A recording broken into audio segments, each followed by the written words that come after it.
You're listening to All Kinds of Catholic with me, Teresa Alessandro. My conversations with different Catholics will give you glimpses into some of the ways we're living our faith today. Pope Leo, quoting St. Augustine, reminds us, "Let us live well, and the times will be good. We are the times." I hope you feel encouraged and affirmed, and sometimes challenged, as I am in these conversations. Join our podcast community, get news and background information about the conversations, and share your thoughts if you want to.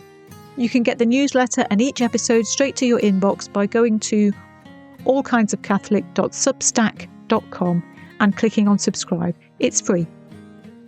That web address is in the episode notes too, and I'd love you to draw closer to our community. Thank you.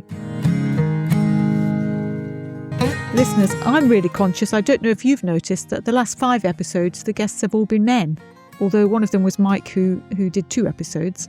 But today we have a guest who is a woman, Caro, and for some people it might be important to know that bereavement is one of the things we're talking about today. Let's get into the conversation. Listeners, thank you for joining today. I'm being joined by Caro. Let's see where this conversation takes us. Hello, Caro. Hi, Teresa. Let's set a bit of context. Now, spoiler alert, you weren't brought up a Catholic, which will be of interest to some of my listeners who are always wanting to hear stories from people who weren't brought up a Catholic, because it's really interesting to see how people come to the church. So tell us a bit then about your childhood and background and how that all came to be. My sister and I, my older sister and I, we're children of a Methodist mother and an agnostic father. I don't know how the conversations went. I was very young. The story that I'm told is that they wanted us to be brought up with some kind of moral sort of an ethical compass. My mother obviously probably hoped that we were brought up in the faith, and they compromised. I assume they compromised on raising us in the Baptist church. I remember my father saying to me it was because, from his point of view, the Baptist church allowed you to choose baptism as an adult if you wanted it. So for him, it was very important that we had choice. He was very supportive of us being part of the Baptist church, and we were part of the Girls' Brigade and various things like the normal things that youngsters do within a church setting. They were good times, and I think one of the things that it did for me was it gave me quite a good sort of biblical basis and foundation for things, which I'm not sure I would have got if I'd been brought up a Catholic in the nicest possible way. It's a slightly different focus with the Catholic Church. That was the beginning, really. Well, that sounds like a solid start, and I'm guessing that we'll see some of that. I can't remember the words you use now, but having sort of moral compass. I think we'll see some of that through your life then. You know, that maybe that was a good choice your parents made. But how did you come then to make the switch? Yeah. Well, so it was a little bit of a circuitous journey. So I think I was 9 or 10 when someone from the British Red Cross came to the school to talk to us about a new youth group they were starting. And I joined the youth group because they were very much about helping people, doing duties and things like that. And so once I got a little bit older, I remember making the decision, and I was very clear about this with people. I'm sure I didn't really know what I was talking about, but I was very clear that because a lot of duties and a lot of the service work happened on Saturdays and Sundays, I was very clear that God would prefer me to be doing good works than sitting in church. Great line. Looking back on it now, I was so certain. And I remember talking to the leaders at the Baptist church, and they were very supportive, and they were like, "You're always welcome here. We understand good works are important." They sort of let me go, as it were. But even within that, you know, the background from the basis of that for me was about my faith, that I was absolutely solidly clear that God wanted me to do good things. So I did that for many years, and then sort of wasn't really involved in anything particularly religious other than school assemblies and, you know, harvest day services and things like that. And then I went to sixth form college, where I was in, along with my A-levels, I was in the performing arts side of things as well, because I'm a musician. And one of the music teachers there, she started a Bible study group, but like one evening after college. So I went along with various other members of the college. And through doing that, I realised that I wanted to re-engage with formal worship of some kind. The community thing felt important for me at that point. So I did a little bit of, I love this. I just think it's great. I did a little bit of shopping, window shopping, and I basically went to various services because we were all different. Everyone in the group was different denominations. And so I went along to different churches, different services, evangelical, Baptist, Methodist, high church Anglican, low church Anglican, you name it, I went. I went along to the Catholic service and I was just blown away by the liturgy. It just spoke to me in a way that I'd never experienced before. I just suddenly felt completely in the right place, completely aligned. So I went a few more times and then spoke to the priest and said, I'm interested. And so as soon as he discovered I was a musician, he said, great, you can play, play in the mass. You start now with that part, yeah. Okay. I do like having things to do. I'm a very active person, so I was very happy with that. So I joined the church music group, and then they started what's called the RCIA program. Oh, you Catholics will know this, the RCIA program, and I joined the RCIA program at 17. And through the year of the RCIA, I came to a decision that, this was the place for me. And so I was baptised at the Easter Vigil when I was 18. Wow. Well, that's fantastic. I've got two questions now just before we move along with the story. It's always so encouraging to hear other people finding the church feels right to them, for those of us who feel like we're in the right place. I'm interested in two things. First of all, I'm interested in whether you felt some sense of a relationship with God while you were only, as it were, doing good works before you came back to the community. And secondly, I'm interested in what it is about the liturgy that really felt so right for you in the Catholic Church. What do you think? So, I would say, apart from one point in my life, which we'll talk about later, I have always felt a very deep and grounded connection to God. I've been very fortunate.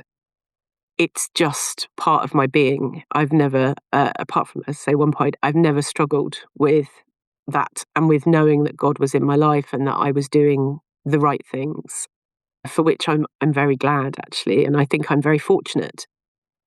Yeah, in terms of the liturgy, I think it just made sense. This kind of the coming together, the gathering part of it, the listening to the stories, the kind of action, the Eucharist, and then the kind of sending out. It made so much sense. I have a very strong memory of. I thought one of the high church Anglican churches kind of did that for me, but then at the end of the service, they then started to do something else, and I was like, "But isn't this the end of the service?"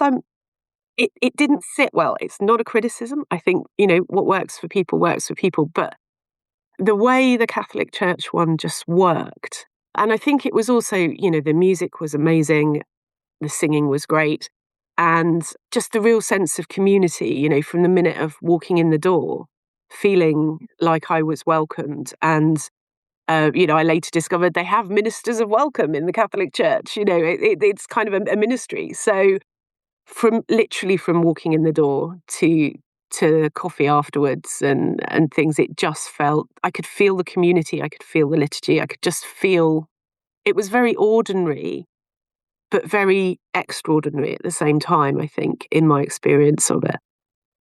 Thank you. You've expressed that really well, Caro. I wonder if we might talk then about this period that wasn't so comfortable, this gap in your feeling of being held by God in your life. Yeah. So, over sort of my early adult years, I've been involved in Christian Catholic charities and, continue to do the work of good works. God's still calling me to do good works. I got married when I was 35 to my husband, and that was great. We had a fantastic life, but he sadly passed away quite suddenly with a heart attack 6 years ago now, just over 6 years ago now. That was the point. That was the point in my life where I was so angry with God, because we'd just sort of got to a place where stuff was good. We'd done the struggle to get the house. We'd done this, we'd done all of that, all the things that you do to become an adult in this world. And yeah, he was just taken away from me. And that's how it felt. He was just stripped away from me suddenly.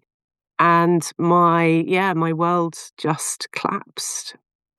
And it was just around the time that COVID was starting as well. So it was a really tricky time for me because I had to, I have a heart condition, so I had to shield. So I was in my house alone, having just lost my husband. And I felt completely abandoned. And I was just so angry. I don't think I've ever been that angry. Just the bit about you saying that it felt like he'd been taken away from you.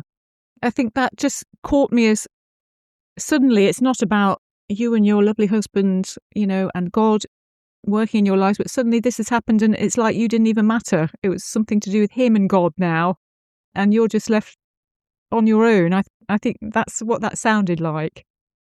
Yes, I think so. I think that feeling of, being alone. I just felt so alone. And because I was so angry at God, I think I didn't feel I could talk to God in the way that I always have, or, just experience God. I was just furious. It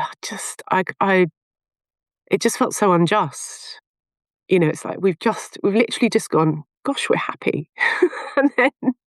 and then he, it was a lot. The COVID isolation was tough. I was lucky I was still working through that and able to work remotely. And during that time, I found an organisation called Widowed and Young, which was because I was 43 when I was widowed, and it was for people who were widowed under 50. We had a lot of online kind of evenings and peer support chats and things, and that really got me through. But in all of that was wonderful. But in all of that, I had lost my connection to God. And I think because I'd never experienced losing my connection to God before, it was too many big things. I'd lost my husband, I'd lost the life I thought I was going to have, and I lost my connection to God. And I think I describe it as feeling the most untethered I've ever felt in my life. I just felt completely lost. Again, there's two things, Caro. One, I often think that people who dedicate their life to doing good work, there is a strong sense of justice, I think, and struggling against injustice in people who dedicate their lives to doing good work. And so I wonder if, when you said it felt unjust, I think that feeling can be very strong in some people. And the other thing I was thinking to myself before you said it, that group that supported you, the Widowed and Young group, who I've seen them, they're great, but when it's people who haven't got a faith kind of centre, it's a different kind of support, isn't it? And there is a little bit of something that isn't quite meeting you there. And so it's interesting that you still felt that this connection was just lost. Yes, and it's that difference for me. There's something about community is important, community and peer support, and all of those things are important. But for me, I've always needed that underlying, whether the community is secular or faith-based, it doesn't matter. But I've always had that underlying grounding of knowing that this is that God is at work in this place. It was just a very, very dark time. I don't want to necessarily move on too quickly because it's uncomfortable hearing somebody in their dark time, but you are using the past tense now as though things have settled a little bit. Tell us about how things are. So I don't quite know why it took me so long to figure this out, but I realised that probably the answer for me lay in trying to reconnect with God in a way. So I went back to spiritual direction. And I think I spent probably the first 6 months of it going, well, I'm not even sure I believe in God anymore. And God's abandoned me. And being pointed out that if you don't believe in God, you can't have been abandoned by him was quite a lot. So you do still believe in God, you just feel very abandoned. And it kind of, it did a lot to help me come through. And I spent a lot of time focusing on kind of lament, really, and kind of how that plays out in the Bible, how that plays out in sort of different saints and writers' spirituality over the years and things. That journey was a long one, and I don't envy my spiritual director who had to sit with me through some of that. It sort of helped me reconnect and return to that. And I think actually the other thing I would say is, so I live quite rurally, and I didn't drive at the time. So my husband used to take me to church, and losing my husband meant I lost that ability to get to church. But there's a very lovely Anglican church in our village, the village church. It's the centre of a lot of community activities here. It's a beautiful little church. And so the Christmas after he died, and I'd been doing some work with my spiritual director, and we were allowed to go back out again, I just popped to midnight mass at the village church. I found in that community, I found such a warm welcome, actually, that I'm not sure they know how much they mean to me, but they really helped me find my faith again and my tether. And yeah, they were so welcoming, and they were like, "We know you're Catholic, it's fine. You're welcome here." And it was so easy just to walk 5 minutes to the church. I think, some Catholics would say, "Oh, that's not okay." But actually, for me, it was about finding God in community again, in a place that was easy, that didn't require 3 buses to get to church. Midnight on Christmas Eve, absolutely. Exactly. And so I started going most Sundays. Great little community. Through their Easter services, they do the whole gamut of Easter services as well down there in different way. It really helped, and the vicar, wonderful woman, was just so generous with her time and her patience and her understanding, even though I wasn't technically a member of her church. That's a proper Christian.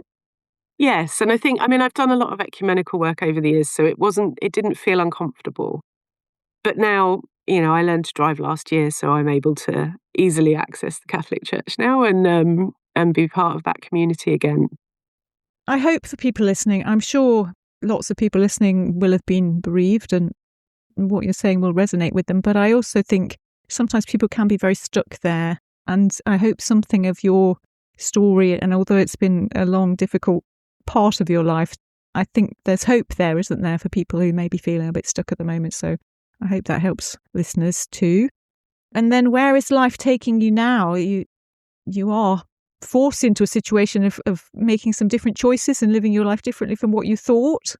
So after I hit sort of the 5-year mark after losing my husband, I think things shifted. So it's been sort of a year or so, just over a year or so, where I suddenly something suddenly clicked that I could make my own. I have to make my future.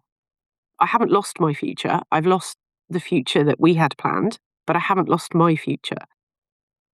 And yeah, I started considering what I want to do. I've been a charity CEO for many, many years. It's a full-on job. You don't get a lot of time. It's a lot to carry.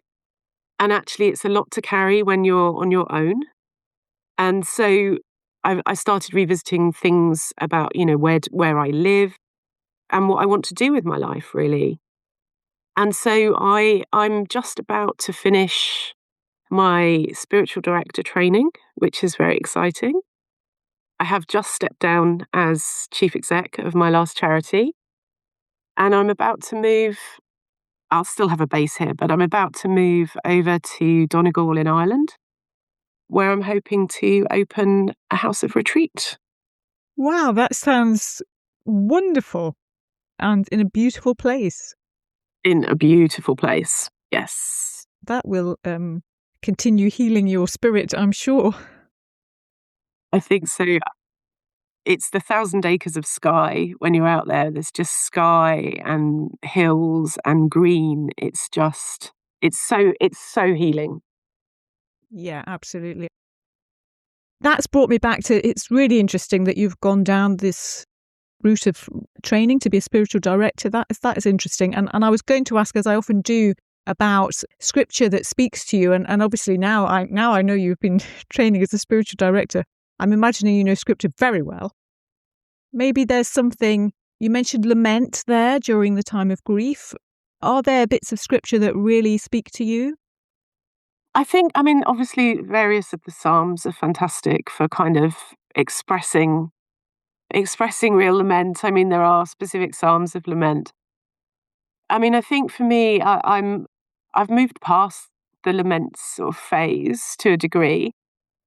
My favourite piece of scripture has always been, and probably reflects the decisions I made when I was younger as well, which is Micah 6, verse 6 to 8. You know, this is what the Lord asks of you: act justly, love tenderly, and walk humbly. I really like that because I think it speaks a bit to the journey I've been on in my life, where my younger years of justice, seeking justice and wanting justice and righteousness and doing good works. These later years sort of learning to love more and to love myself more, but to love others more. And now I feel like I'm embarking on the walking humbly into this unknown future, which I feel very grounded in. I know I'm called to do this. I feel like God's been trying to get me into this sort of space for a long time and is finally like, yes, finally you've worked it out.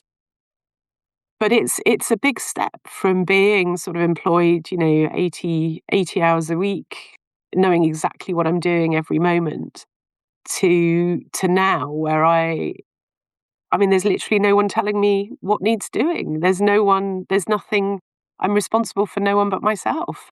It's wonderfully freeing and also very terrifying, but the Micah verses really resonate with me. That's been with me for a lot of my life and the sort of different ways of interpreting that. I feel like we ought to know what musical instrument you play, or is it a range of musical instruments? It's a fair range. I'm a cellist. I've been a cellist from a very young age. That's my primary instrument. I started playing the clarinet at sixth form college because the cello is just so big to carry around. But I also play a range of folk instruments. I'm very into Irish folk music. Been a fan of clannad from a very young age. I think my father introduced me to them. And so I play the folk harp, the mandolin, the mountain dulcimer, various guitar, you name it, really. I'll give it a go. Irish tin whistles and things like that. I like to say I'm jack of all trades and master of none when it comes to musical instruments. I bet you're pretty good though, because Irish music is fast, isn't it? Some of it is fast, and you have to be good. You can hide your mistakes in the speed, though. So the reason I asked about the music, I'm sure myself and listeners are interested, but also I was wondering about what kind of liturgy is your favourite kind now, with the structure of the liturgy of Mass. You talked about how much that aligns for you, but what about what kind of Mass means something to you? Do you like a lot of music, or silence, or incense, or no incense? What's the best sort for you? I think I love it all. I think from the very sort of high services in cathedrals with the organ music and the wonderful just majesty and the awe-inspiringness of it, with things like sort of Tallis scholar music and, those kind of things, Palestrina and that. I love that. It's so magnificent. There's no other word for it. I really enjoy the kind of masses and celebrations at the sort of key times of year where there's so much preparation goes into them. I think they're great. And, there's usually incense, but there's not normally incense. People are doing slightly different things and, we've got to stand up for this bit. We normally kneel down, and I enjoy that. And the music is always wonderful because all the different music groups from the church come together as one, and that just creates an amazingness. My favourite, what I've come to realise, I used to be really, really kind of strong on the liturgy and looking for sort of perfect liturgy. It was I wrote liturgies for various additional services for my church back in the day, and as a musician, I was always looking for that theatrical, perfect experience for people. What I've come to realise now is that as I've got older is that the sort of realness and rawness of whatever the community's offering. If that's a mass with no music, but then suddenly the priest starts to sing for the responses and everyone begrudgingly, the 30 sort of people in the church at that time of the morning, whatever, begrudgingly go, oh, okay, oh, man, there's something lovely about that. And just the ordinary Sundays, the ordinary Sundays where Mary Jane brings the guitar and everyone just gives it a go, and a couple of people belt it out, a couple of people just mouth the words, but the congregation, it's an offering, and I think what I'm saying is I don't have a favourite. I just enjoy all of it. But again, as I've got older, I do find the sort of slower, more quiet times helpful. I was always very doing when I was young, as you've heard. But now I do enjoy that kind of more contemplative times, and I'm thinking particularly of things like the watching with Jesus in the Triduum, and that kind of time where there's often a bit of gentle music playing or some tese or something that leads into a silence. I find that it gives space. I find it gives space for me to hear God in those times. You've expressed that really well. Again, Caro, it came into my mind. I think there's lots there that I would also feel that it's all great, that there's something wonderful about people who are following Jesus, doing what we can in the liturgy. And I was reminded a little bit when you were speaking there of, I used to have a quote in the introduction to the episodes about something Pope Francis said about us being like a caravan of people on a journeying together, sometimes chaotically. That's what came into my mind, that there's all these different ways of expressing our faith and expressing our worship together as a community, and all of them are good and bring something different. So I think it's a good place to be in, to find something in all of those different things that we can connect with. Otherwise, I think you can become a little bit insular, like you said about, finding the perfect liturgy. I think if you're always searching for something perfect, I think you can become very small in your faith. I agree, yeah. So I appreciate the way you look at it. Thank you. It's been a delight to have the opportunity to talk to you and share a little bit of my story. I hope it resonates with some of your listeners. So let's draw this conversation to a close, Caro. It's been really lovely talking to you today, and I'm grateful that you found time to talk when you've got a big move coming up. And for listeners who can't see us, of course, I must say that Caro's cat has been part of the picture too, and I assume the cat's going to Ireland. Yes. Excellent. We can all feel calm about that then. So thank you. It's been really lovely to hear about somebody, as I said at the beginning, who wasn't brought up a Catholic, but found something here in our church and has been a Catholic all this time now. And thank you for sharing honestly about the more difficult time in your life. I hope that helps listeners somewhere along the line. And we wish you well on your big move to Ireland and opening a retreat house. What an amazing thing the Lord is calling you to do.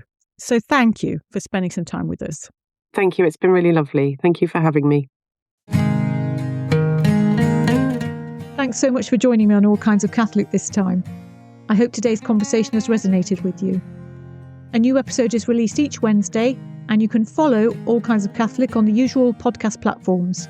Rate and review to help others find it. You can also follow us on social media at Kinds of Catholic. And remember, if you connect with us on Substack, you can comment on episodes and share your thoughts and be part of the dialogue there. Until the next time.